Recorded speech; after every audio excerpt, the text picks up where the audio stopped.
Relang jambatan lawi tampak nandari batu aji koklah tibo malaikat mawi sadonyo kita akan mati. Sebelum kita meninggal, taburkanlah kebaikan di tengah masyarakat ini sehingga kita dapat juga berdoa seperti Nabi Ibrahim, waj'alli lisana sidqin fil akhirin, dan jadikanlah saya sebutan yang baik bagi orang yang sepeninggal aku. Maka untuk itu, kepada anak-anakku generasi muda, taburlah kebaikan, karena hidup kita ini akan berakhir dengan kematian.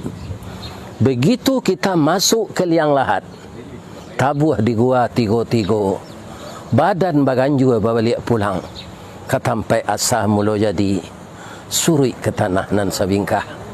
Kabadarun aye panadian balasi bunyi cabiak kapan dikocong di kabek limo langkok si tanggi aye bungo bararak badan ke surau tibo di surau dibujuakan mair yang salat ampek takbir lalu menuju ke pusaru iyo dipandam pakuburan tak golek di liang lahat tanah sabingkah bapa kalang ditimbun jo tanah merah kubur tertimbun orang pai.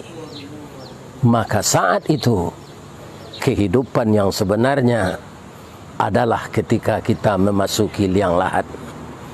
Untuk itu dunia hanyalah permainan dan senda gurau. Maka semua kita ini akan kembali kepada Allah. Sebelum kita kembali, ada dosa yang belum kita bertobat, segeralah bertobat kepada Allah.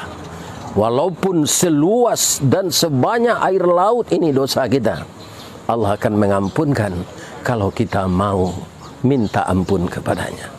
Semoga Allah selalu membimbing kita kepada jalan yang lurus.